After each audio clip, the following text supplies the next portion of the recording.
우리 옆에 계신 분들하고 인사하겠습니다. 하나님은 당신을 사랑하십니다. 하나님은 당신을 사랑하십니다. 네, 또 한번 인사하시겠습니다. 하나님은 당신에게 은혜 베푸시기를 원하십니다. 하나님은 당신에게 은혜 베푸시기를 원하십니다. 네, 사모하는 자에게 나타내 보이시겠다라고 약속의 말씀 주신 그 주님 앞에 저희 말씀 사모하는 그 은혜를 경험하시는 시간 되어주시기를 바랍니다. 자, 우리 지난주 사역 잠깐 나누도록 하겠습니다. 우리 지난주에는 월화수 우리 한카도에 노예 모임이 있었습니다. 우리 총대로 저와 우리 남청현 장로님 참석하셨고요. 우리 김정희 장로님 함께 방문해 주셔서 노예 회의도 참석하고 세미나도 함께 시간을 보냈습니다. 지난주에 광고 드린 대로 총회와 노예와 장회 우리 3자 간에 있었던 미팅의 내용이 노회에서도 공식적으로 공개가 되었고요.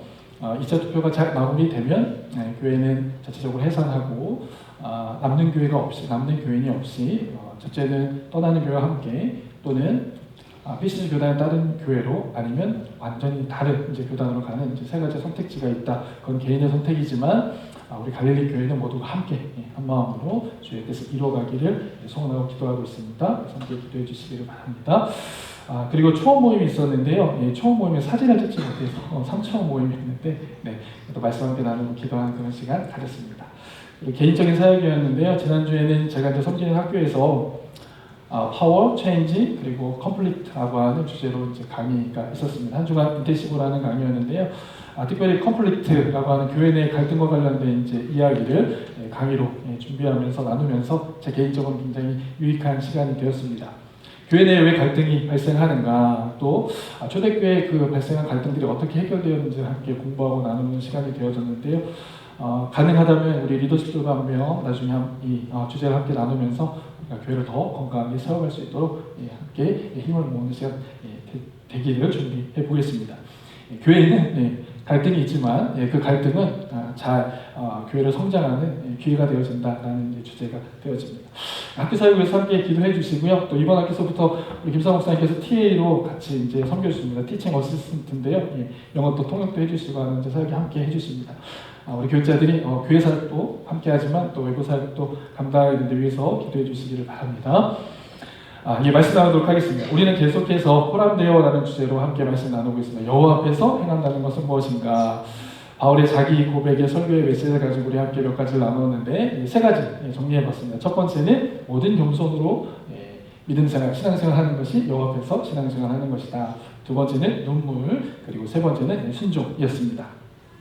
설교하고 난 다음에 우리 성도들의 피드백이 있었다고 해요. 한 15년, 20년 가까이 이제 신앙생활을 해왔는데 정말 여호와 앞에서 신앙생활 한다는 것이 이렇게 구체적으로 이렇게 하나하나 본문 말씀을 통하여서 알게 되어서 너무 감사한 시간이었다. 우리 성도님들이 이렇게 피드백 주셨습니다. 어떤 성도는요, 눈물이 나는 주제를 함께 나눌 때에 믿지 않는 우리 가족들, 우리 부모님들을 위해서 눈물을 흘릴 수 있었다라고 피드백 주셨고, 또 어떤 성도는 예수님의 순종의 무게를 생각하면서 내가 정말 주의 말씀대로 순종하는 것이 얼마나 어려웠는데 예수님께서 십자가에서 나를 위해서 순종의 무게를 담당하셨다는 메시지를 듣고 다시 순종을 결단하였다는 그런 고백을 해주셔서 너무 감사했습니다.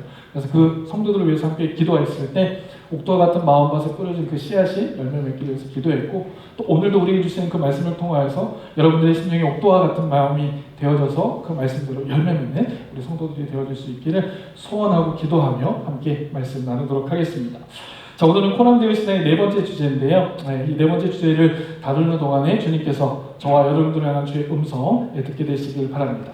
자, 그러기 위해서 먼저 본문에 있는 표현 몇 가지를 제가 주목해 보기를 원하는데, 오늘 본문 말씀 한번 다 같이 읽겠습니다. 시작!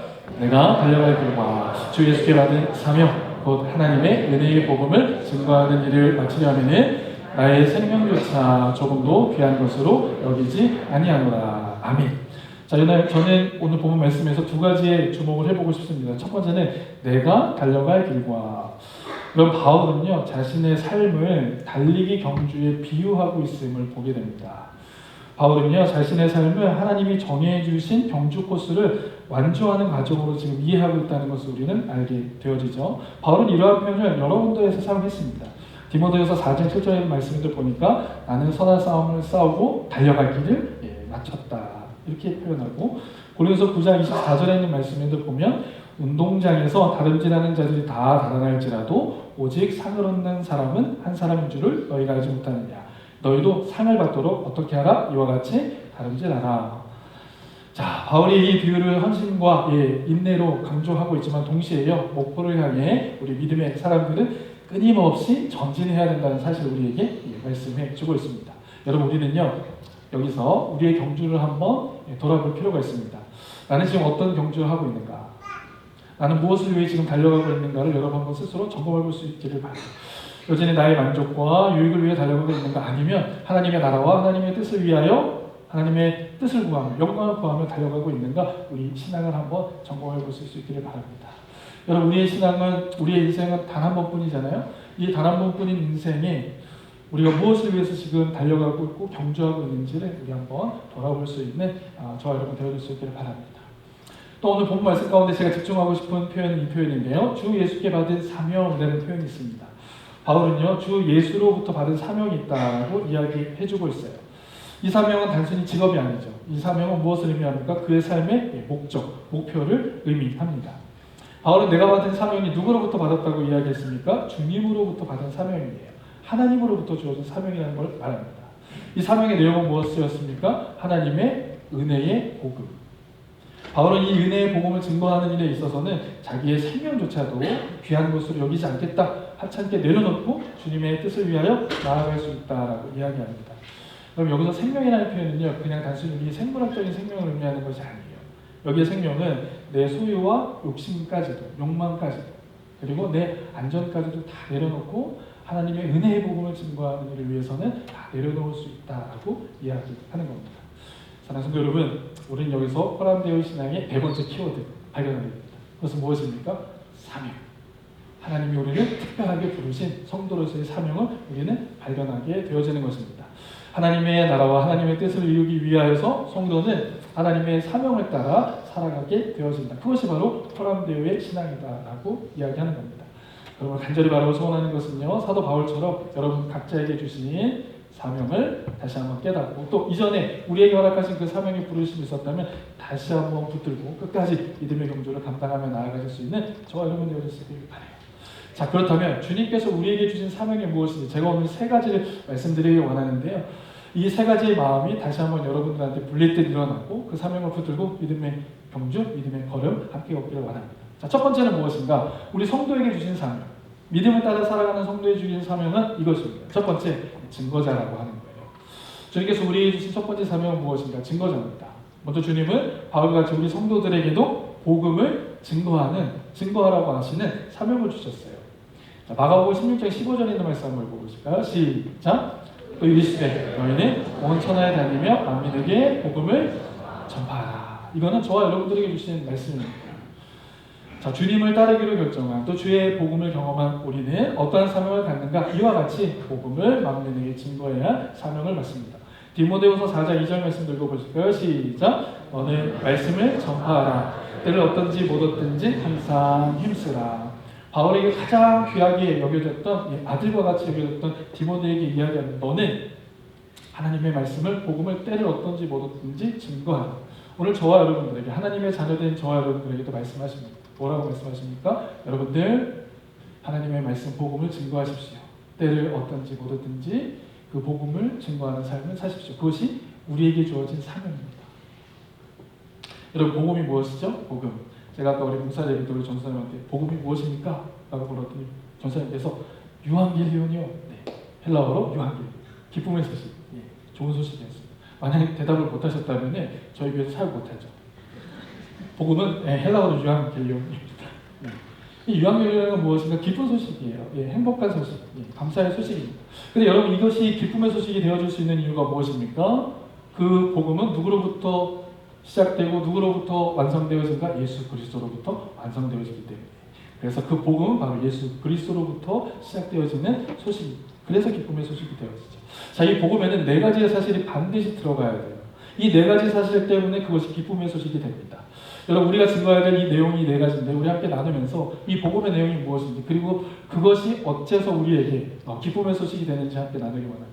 첫 번째, 성육신입니다. 예수님께서 인카네이션 한 거예요. 이 땅에 오신 겁니다. 하나님의 영광을 버리시고 육신의 몸을 입고 이 땅에 오신 것. 요한복음 1장 14절. 말씀이 육신이 되어 우리 가운데 거하심에 우리가 그의 영광을 보니 아버지의 독생자의 영광이요 은혜와 진리가 충만합니다. 말씀이신 그분께서 육신을 입고 이 땅에 오신 겁니다. 예수님께서 우리를 찾아오신 거예요. 그래서 우리에게 기쁜 소식입니다. 예수님께서 우리와 함께 하시고 임마누엘 하시기 위해서 하늘의 영광을 다 내려놓으시고 이 땅에 오셨다는 것. 그래서 우리는 그것을 기쁨의 소식이라고 말하는 겁니다. 여러분, 다른 종교는 어떻죠? 다른 종교는 우리가 그 도를 따라서 나아가는 거잖아요. 그 도를 획득하기 위해서 나아가는 겁니다. 그런데 복음은 무엇입니까? 예수 그리스도 우리에게 찾아오시는 거죠. 그래서 기쁨의 소식. 저와 여러분을 외롭게 두지 아니하시고 우리를 찾아와서 우리와 함께 하시기 위해서. 그래서 우리는 그것을 누리기 때문에 기쁨의 소식이다. 여러분, 이런 이미지 한번 보신 기억이 있으실 텐데요. 요한계시록 3장 20절에 있는 말씀인데, 자, 요한계시록 3장 20절 말씀에는 이러한 말씀이 있습니다. 한번 이미지 보여주시겠어요? 볼지어다 내가 문 밖에 서서 두드리노니. 지금 예수님께서 어떻게 하고 계십니까? 문 밖에 서서 두드리고 계세요. 우리에게 찾아오셔서 문 밖에서 두드리고 계십니다. 우리가 마음의 문을 열면 어떻게 됩니까? 주님께서 우리의 마음 가운데 오셔서 그와 더불어 함께 먹게 되는 거죠. 그래서 기쁜 소식입니다. 주님이 우리를 위하여 이 땅 가운데 찾아오셨다. 그 다음에 두 번째는 이와 같은 내용입니다. 예수님의 공적인 사역이 있었어요. 누가복음 4장 18절과 19절 말씀인데요. 제가 공독해 드리겠습니다. 주의 성령이 내게 임하셨으니 이는 가난한 자에게 복음을 전하게 하시려고 내게 기름을 부으시고 나를 보내사 포로된 자에게 자유를, 눈먼 자에게 다시 보게 함을 전파하며 눌린 자를 자유롭게 하고 주의 은혜를 전파하게 하려 하심이라 하였더라. 무슨 말씀입니까? 이것이 우리에게 기쁨의 소식인데, 포로된 자, 눈먼 자, 그리고 결박된 자를 자유케 하신 겁니다. 해방케 하신 거예요. 그래서 기쁨의 소식이 되어지는 겁니다. 죄의 사슬에 매여있는 인생을 진정한 자유와 행복으로 우리를 이끌어 가시는 거죠. 여러분, 과거 우리의 모습을 한번 생각해 보실까요? 과거 우리의 모습 어떻습니까? 죄에 매여 있었던 거죠. 진정한 자유를 알지 못했던 자들 아닙니까? 세상의 어려움과 고통 가운데 늘 눈물려야 하는 우리의 삶의 모습이었어요. 그런데 주님께서 오셔서 그 죄의 모든 사슬을 끊으시고 영원한 감사와 기쁨의 삶으로 이끌어 가십니다. 그래서 우리는 그것이 기쁨의 소식이 되어집니다.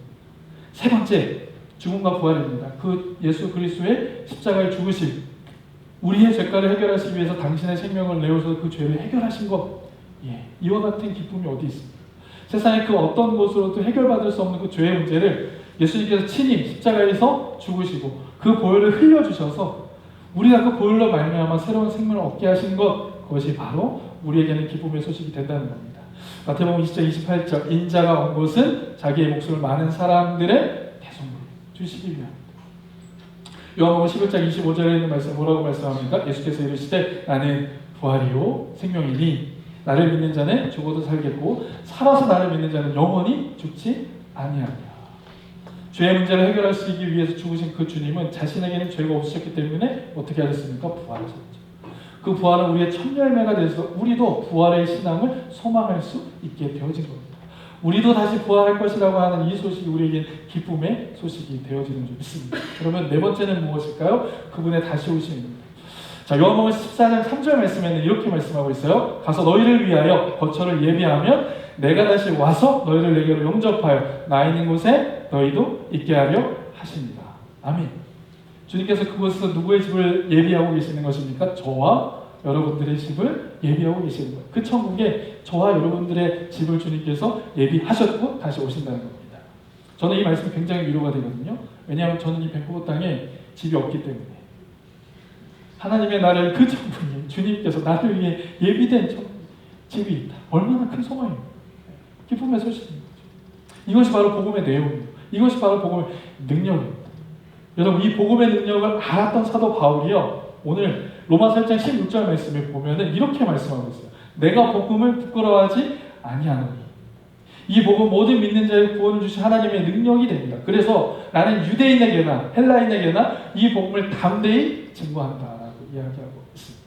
복음의 능력을 경험한 자는요, 이 복음의 능력 안에서 다른 사람들 그 복음의 능력을 자랑할 수밖에 없다는 거죠.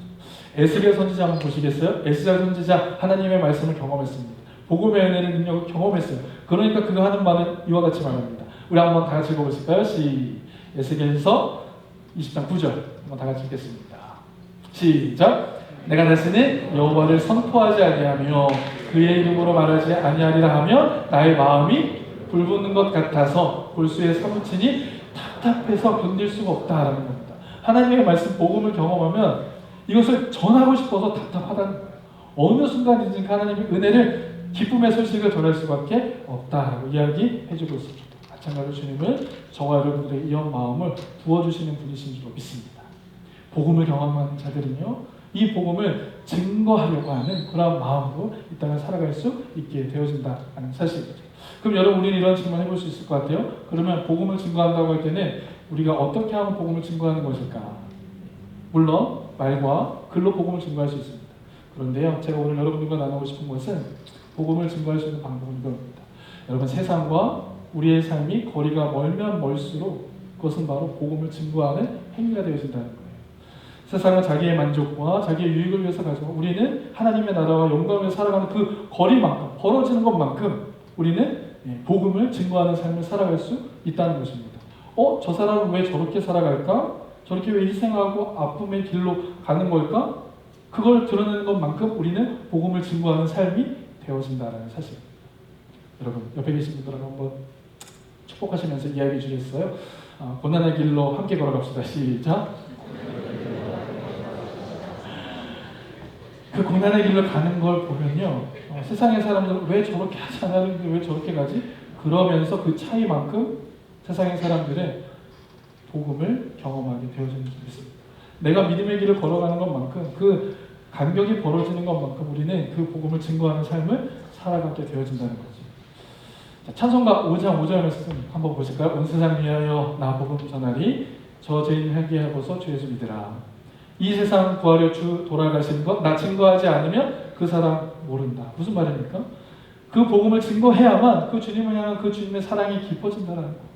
복음의 증거자로서 살아가면 살아갈수록, 하나님의 말씀대로 구별된 삶을 살아갈수록 하나님께서 내게 베풀어 주신 사랑의 크기를 더 깊이 누릴 수 있다는 겁니다. 지난주에도 말씀드렸어요. 주님, 하나님, 저는 하나님을 더 만나고 싶습니다. 하나님을 더 알고 싶습니다. 그런데 말씀대로 순종하지 않아요. 그러면 하나님을 더 알 수 없습니다. 하나님 말씀대로 순종함으로 나아갈 때 우리는 그 자리에서 하나님을 더 깊이 알아갈 수 있는 거죠. 복음을 전할 때, 그 기쁨의 소식을 우리가 나누고 증거할 때 비로소 우리는 그 복음의 깊이와 은혜를 누릴 수 있게 되어진다. 그럼 사랑하는 성도 여러분, 복음 증거의 사명이 우리에게 있음을 다시 한번 깨닫고, 비록 힘들고 지친 이민의 삶 가운데 있지만 여러분들의 삶을 통하여서 복음이 더욱더 증거되어지고 하나님의 나라가 여러분의 삶의 현장에 더욱더 풍성하게 임하게 되는 역사 있기를 주님의 이름으로 간절히 축원합니다. 아멘. 자, 그러가 하면요, 주님께서 우리에게 주시는 두 번째 사명이 있습니다. 어떤 사명입니까? 이 사명은 예배자로서의 사명이에요. 자, 모든 성도들, 복음을 경험하고 주님께로 돌아온 사람들은 어떠한 사명을 받는가? 하나님을 예배해야 하는 예배자의 사명을 갖게 됩니다. 이사야서 43장 21절 말씀 읽어보실게요. 시작. 이 백성은 내가 나를 위하여 지었나니 나를 찬송하게 하려 함이라. 무슨 말씀입니까? 하나님을 찬송하게 하려 함, 하나님을 예배하기 위해서 하나님께서 우리를 만드셨다는 거예요. 자, 또 하나, 하나님은 하나님을 찬송하는 삶을 우리의 몸과 마음, 전 인격을 다 드리기를 원하신다는 겁니다. 로마서 12장 1절 말씀 읽어보실게요. 시작. 그러므로 형제들아, 내가 하나님의 모든 자비하심으로 너희를 권하노니 너희 몸을 하나님이 기뻐하시는 거룩한 산 제물로 드리라. 이는 너희가 드릴 영적 예배니라. 아멘. 단순히 주일에 와서 예배드리는 것이 아니라 삶의 현장에서도 우리의 몸과 마음을 주님께 드려서 예배자로 서기를 주님께서 원하신다는 겁니다. 제가 오늘 기원 말씀에도 함께 나누었는데, 그래서 주님께서는 뭐라고 말씀하시는가? 예배자를 찾는다라고 이야기하고 있어요. 요한복음 4장 23절 읽겠습니다. 시작. 아버지께 참되게 예배하는 자들은 영과 진리로 예배할 때가 오나니 곧 이때라. 아버지께서는 자기에게 이렇게 예배하는 자들을 찾으시느니라. 아멘. 아멘. 저는 예배를 생각할 때 두 가지를 꼭 말씀드립니다. 예배가 무엇인가? 첫째, 예배는요, 가장 가치 있는 것은 하나님께 드리는 행위가 바로 예배입니다. 여러분, 예배의 영어 뜻은 월십이잖아요. 월십은 두 가지 단어가 합쳐졌는데, 가치라는 뜻이 있는 월스, 그리고 리스펙이라고 하는 단어가 합쳐진 겁니다. 가장 가치 있는 것으로 영광받아야 할 그분을 가장 영화롭게 하는 행위가 바로 예배인 것입니다. 여러분들 삶 가운데 연령대마다 다 다르시겠지만 내가 가장 가치 있게 생각하는 그것으로 하나님을 영화롭게 하는 행위가 바로 예배가 되어진다는 거죠. 또 하나 예배를 생각할 때 이것은 예배는 삶으로 드려진다는 사실. 어떤 특정한 시간이나 장소에서만 예배하는 게 아니라 하나님께서 여러분들을 보내시는 자리에서, 또 하나님께서 여러분들이 있게 하시는 그 자리에서 하나님을 이름을 드러내는 것, 하나님의 영광을 드러내는 것이 바로 예배다라는 거죠.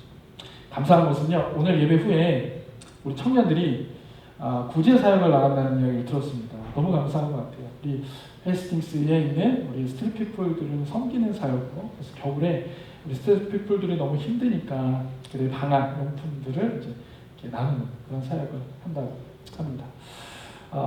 일부는 교회 청년회 이제 재정으로, 또 일부는 본인들이 또 도네이션을 해서 함께 섬겨서 나아간다는 거예요. 저는 매우 기뻤습니다. 왜냐하면 그 모든 행위들이 무엇이 되는 겁니까? 그들을 섬기는 행위도 되지만 하나님을 예배하는 그런 행위가 되어주는 줄 믿습니다. 여러분, 이렇게 우리의 매일 삶 속에, 매일매일 삶 속에 이러한 새로운 삶의 방법의 예배의 모습들이 나타날 수 있게 되시길 바라요. 우리가 이 본당에서도 이렇게 예배하지만 삶의 현장에서도 우리가 충분히 예배할 수 있는 다양한 방법들이 있습니다. 그렇게 새로운 방법으로 예배하는 것 주님께서 기뻐하십니다. 우리 성도를 축복합니다. 여러분들 삶 가운데 이 예배의 자리에서뿐만 아니라 삶의 현장에서 여러분들의 맡긴 그 자리에서도 하나님을 영화롭게 예배하실 수 있는 새로운 예배자로 날마다 세워져갈 수 있는 갈릴리 성도들 되시기를 주님의 이름으로 축복합니다. 자, 마지막으로 우리가 여호와 앞에 살아간다, 또 하나님의 말씀대로 살아갈 때 성도들에게 주시는 사명, 세 번째는 이것입니다. 바로 화해자예요. 서로 용납하는 것입니다. 우리 성도들에게 주시는 마지막 사명 무엇입니까? 화해자예요. 서로 용납하고 그것 가운데 사랑을 더하라는 것입니다. 에베소서 4장 2절과 3절 말씀인데요. 다 같이 읽어보실까요? 시작! 모든 겸손과 온유로 하고 오래 참음으로 사랑 가운데서 서로 용납하고 평안에 매는 줄로 성령이 하나 되게 하신 것을 힘써 지키라. 아멘. 제가 최근에 많이 읽고 암송하는 구절입니다. 여러분들도 그러겠지만 에베소서 4장 2절 말씀에 또 3절 말씀, 특별히 제가 주목하고 싶은 것은 용납이라고 하는 단어예요. 여러분, 이 용납이라는 단어도 헬라어로 두 단어가 이렇게 결합된 단어입니다.